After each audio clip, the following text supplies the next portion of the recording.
संविधान निर्माता बाबा साहेब भीमराव अंबेडकर के जन्म दिवस के मौके पर कुरुक्षेत्र के अंबेडकर चौक पर पूर्व मंत्री और कांग्रेस नेता अशोक अरोड़ा ने सैकड़ों समर्थकों सहित आकर बाबा साहेब की प्रतिमा पर पुष्प अर्पित किए और माथा नवाया। इस मौके पर अशोक अरोड़ा ने लड्डू बांटे और आमजन से आह्वान किया कि बाबा साहेब भीमराव अंबेडकर द्वारा दिखाए गए रास्ते पर चलकर लोकतंत्र की रक्षा करें। उन्होंने कहा कि आज जो 21 साल का युवा वोट डाल सकता है, उसकी शुरुआत बाबा साहब ने की थी। अशोक अरोड़ा ने कहा कि बाबा साहब भीमराव अंबेडकर की सबको साथ लेकर चलने की जो सोच थी, उसके चलते आज भारत उन्नति कर रहा है।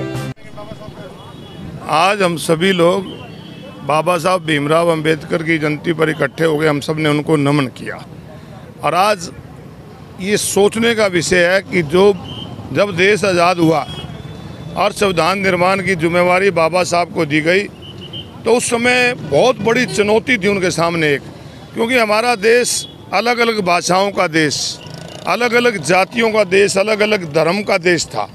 सभी को एक सूत्र में पिरोने का काम, संविधान के अंदर सबको लाने का काम अगर किसी व्यक्ति ने किया तो वो बाबा साहब थे।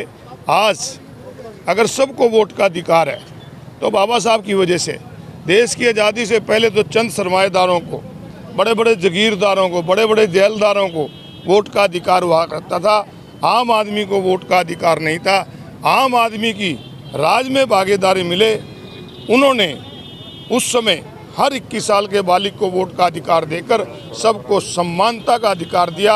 आज हम सब लोग ऋणी हैं और आज हमें सबको एक प्रण लेना चाहिए कि जो संविधान में सबको बराबर के अधिकार बाबा साहब ने दिए, हम उस संविधान को की सुरक्षा कर सकें, उस संविधान को जीवित रख सकें। यही हम सब का कर्तव्य है।